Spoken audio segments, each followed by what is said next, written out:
안녕하세요. 김동섭입니다. 8월 17일 아침 시작하도록 하겠습니다. 오늘 새벽에 끝난 미국 시장은 전일에 이어 또 하락하고 마감하는 미국 시장의 모습이었습니다. 어제는 소매 판매가 더 증가했는데도 불구하고 그것이 경기에는 부담으로 다가오는 상황이 됐죠. 인플레이션에는. 그래서 주가가 하락했었는데요. 오늘은 이제 FOMC 의사록이 발표가 있었습니다. 지난 7월 FOMC 회의 때 연준 의원들이 어떤 얘기를 했는지가 중요했었죠. 그 내용이 발표되면서 주가가 하락이 됐는데요. 내용을 보면 일단 인플레이션 우려가 여전하다라는 식으로 연준 의원들은 생각을 하고 있는 것으로 나오고 있고요. 장기 목표치 2%를 훨씬 웃돌고 참석 대부분은 추가 긴축이 필요할 수 있는 인플레이션 상승을 봤다, 뭐 이런 식으로 얘기를 했다고 하네요. 이로 인해서 이제 미국 시장이 흔들리는 그런 상황이 되는데요. 연준위원들은 향후 정책은 들어오는 데이터에 의존할 거다라는 식으로 얘기를 했고요.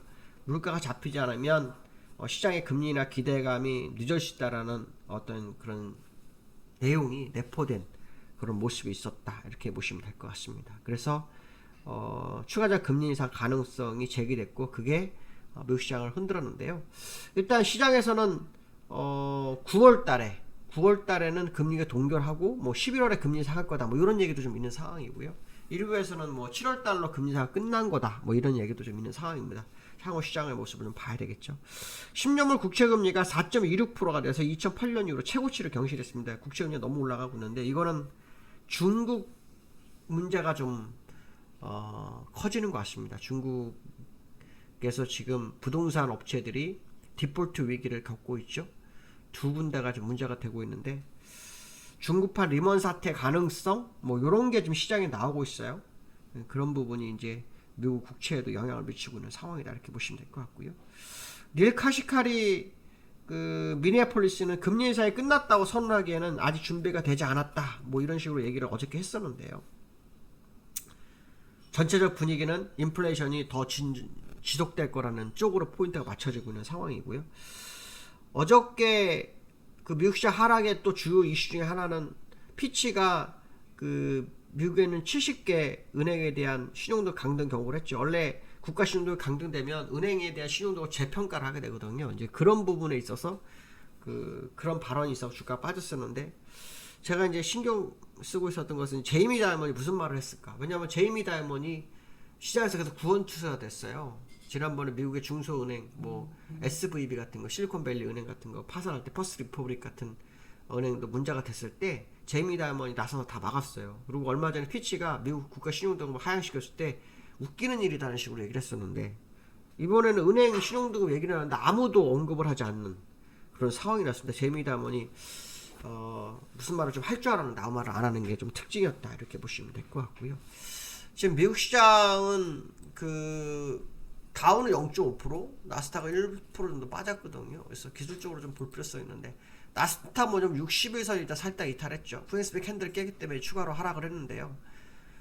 지금 미국 시장은 저 90일 위에 있어요.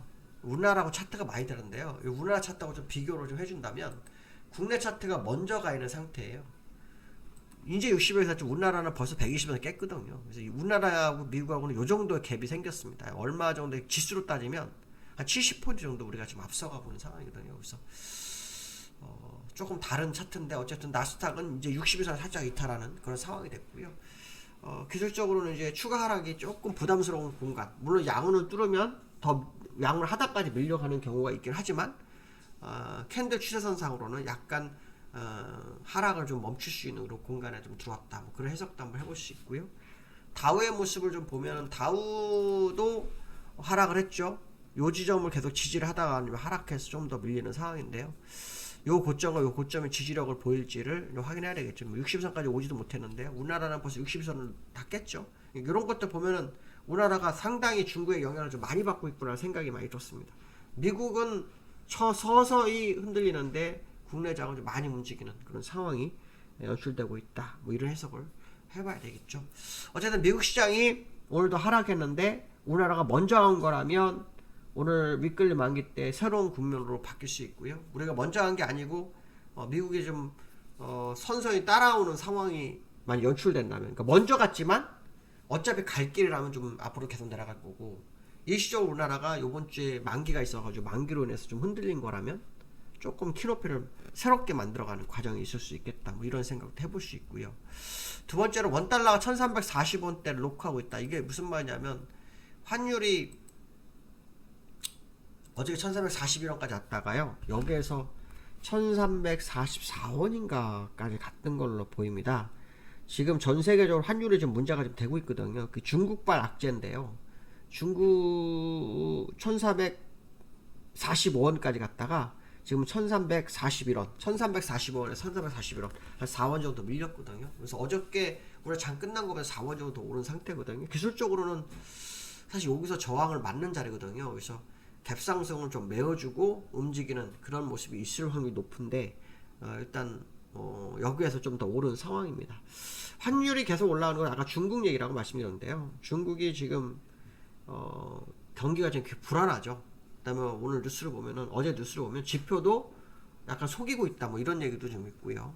그 과정 속에 또 그 지난 헝다가 문제가 됐었는데, 이번에는 또 컨트리 가든이라 그러나요? 뭐 여기도 뭐 문제가 되고 있고, 또 다른 기업도 문제가 되고 있다는 뉴스가 나오거든요. 그래서 중국발 리만 브라더스 사태 뭐 이런 식으로 뭐 시장 해석을 하고 있는데, 제가 볼 때 중국은 그렇게까지는 가지 않을 거라고 봅니다. 왜냐면 약간 사회주의 국가잖아요. 사회주의 국가가 그렇게까지 밀려나가는 일은 없을 거라고 판단이 쓰는데, 시장은 굉장히 문제를 일으키고 있죠. 특히 헤지펀드들은 중국에서 주식을 많이 팔고 있다, 뭐 그런 얘기도 하고 있죠. 좀 더 시장을 좀 두고 봐야 될 것 같은데요. 기술적으로 선물을 원달러를 보시면요, 지금 현재 여기가 딱 요 저항대예요. 그래서 여기가 이제 얼마냐면 요 고점이 이제 1343원이니까 여기서 아마 조금 싸움을 하다가 갭상승, 과거사라면 갭상승 3개 정도 나오게 되면 일단 되돌림을 좀 줬다가 움직이는 경향이 있거든요. 그래서 오늘 저항을 맞는지 그거 오늘 확인 한번 해보는 하루가 돼야 될 거다, 뭐 이런 말씀 좀 해드리고 싶고요. 그 다음에 이제 코스닥이 어제 2.5% 빠졌어요. 물론 뭐 코스피도 한 1.7% 빠졌지만 코스닥이 좀 많이 빠졌어요. 근데 이제 초전도체만 좀 움직이는 그런 모습이 나왔는데, 이 초전도체도 지금 대주주들은 다 팔고 있다고 하죠. 이게 대주주가 파는 주식들은 원래 못 가는 거거든요. 근데 2차전지가 지난번에 그 모건스탠리가 2차전지 포스콜 매도 리포트를 내보내면서 2차전지가 막 빠지기 시작했잖아요. 그렇죠? 그런 모습이 나온 후 시장의 주도주가 없어져 버린 거죠. 그러다 보니까 이제 밈주 같은 소문에 의해서 사는 주식들, 특히 지금 초전도체는 뭐 이달 말에 뭐 LK99가 뭐 어떤 식으로 결과가 나올지 뭐 그거에 대한 기대감이 좀 있잖아요. 그래서 그것만 좀 움직일 상태인데, 이거는 결국 좋은 상태가 아니죠. 밈주들이 움직일 때는 시장이 항상 위험한 국면에 있을 때 나타나는 현상인데, 지금 딱 그 상황이 나오는 게 아닌가 이렇게 보여주고 있고요. 시장의 특이한 것 중에 하나가 뭐냐면, 삼성전자하고 SK 하이닉스에 대한 모건 스탠리가 그 수익률, 그러니까 시장 수익률 이상으로 오를 거다, 앞으로 15일 내 상승을 할 거다, 그 확률이 막 80% 넘는다, 뭐 이런 얘기를 하고 있습니다.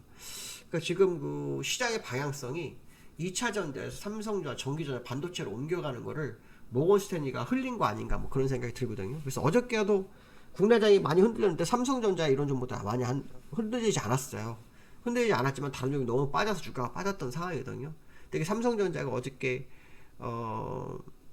그 투자한 그 주식을 팔아서 반도체에 뭐 올인하겠다, 뭐 이런 얘기도 있었고, 또 AI 칩에 관련된 어떤 뭐 수주도 지금 시작되고 있다, 뭐 이런 얘기일 수도 있었거든요. 그런 것들 보면은 이제 2차 전지 시대는 끝나고 새롭게 이제 뭐 반도체라든가 자동차나 이쪽으로 좀 시장에 흘러가는 분위기를 모건스탠리가 알려준 게 아닐까 생각이 드는데요. 만약 삼성전자라든가 SK하이닉스가 주가가 오르기 시작하면 사실은 진짜 웬만큼 빠져가지고 주가가 빠지지 않는 경우도 있었거든요. 그래서 삼성전자의 흐름을 조금 지켜볼 필요성이 있겠다, 그렇게 생각해봐야 될 것 같습니다. 오늘 여기까지 하겠습니다. 감사합니다.